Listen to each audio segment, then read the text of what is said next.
ওয়াল্লাহ ভাস্কর্য বিরোধী আন্দোলন এটা তাওহীদ এবং শিরকের আন্দোলন, সব শিরকের সংঘাত ছিল। ভাস্কর্যের পক্ষে যারা ছিলেন তারা শিরকের পক্ষে ছিলেন, ভাস্কর্যের বিপক্ষে যারা ছিলেন তারা তাওহীদের ঝান্ডা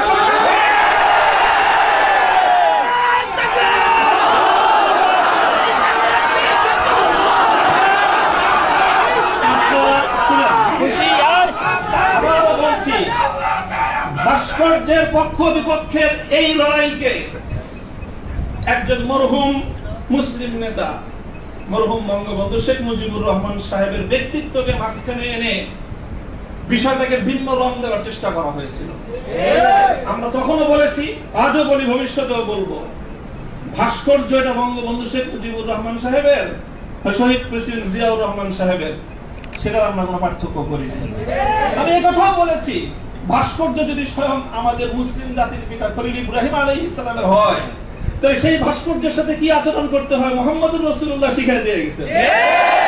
আল্লাহ রাসূল সাল্লাল্লাহু আলাইহি ওয়াসাল্লাম মক্কা বিজয়ের দিন বাইতুল্লাহ থেকে যেই মূর্তিগুলো বের করেছিলেন, যে ভাস্কর্যগুলো বের করেছিলেন, তার মধ্যে তো একটা ছিল ইব্রাহিম আলাইহিস সালামের মূর্তি।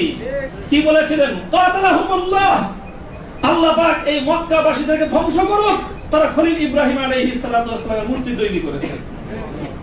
সে রক্তকে অস্বীকার করার চেষ্টা করবেন না। শাহাদাতের শহীদের রক্তের সঙ্গে গাদ্দারি করার মতো সেই বেঈমান তার মাত্র শহীদ।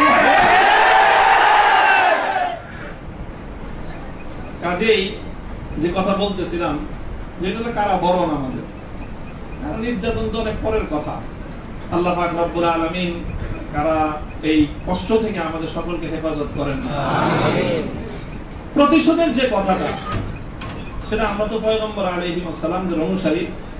নবী ইউসুফ আলাইহিস সালামের সেই বাণী, লা তাসরিবা আলাইকুমুল ইয়াউম, গতকালকে আমি বলেছি, আজও বলছি, আমরা কোনো প্রতিশোধ গ্রহণ করি নাই, করতে চাই না।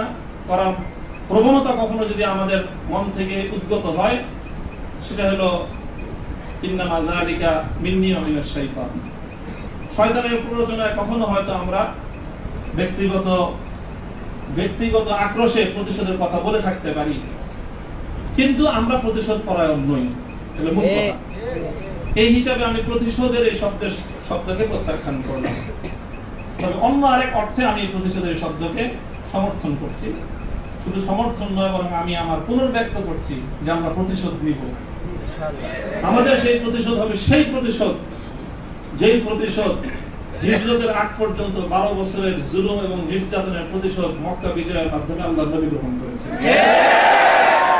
আল্লাহ নবী মক্কা বিজয়ের পরে সেই সকল অপরাধীদেরকে ক্ষমা করার মধ্য দিয়ে, সেই জমিনে আল্লাহর দ্বীনের ঝান্ডা সমুন্নত করার মধ্য দিয়ে মধুর প্রতিশোধ নিয়েছিলেন। আমি আবার বলছি, এদেশে ভাড়াটিয়া থাকবো না, ভাড়াটিয়া হিসেবে থাকবো না। এই জমিনের মালিকানা সূত্রে এদেশে বসবাস করি, এই জমিনকে আল্লাহর জন্য মুক্ত করেই ছাড়বো ইনশাআল্লাহ। আল্লাহর দ্বীনের বিজয়, সেটাই হবে আমাদের পরম প্রতিশোধ। এবং আমাদের যারা আমাদেরকে শত্রু ভেবে আমাদেরকে নিঃশেষ করার চেষ্টা করেছে, অপমান করার চেষ্টা করেছে, আমরা তাদেরকে সম্মানিত করে প্রতিশোধ দেব।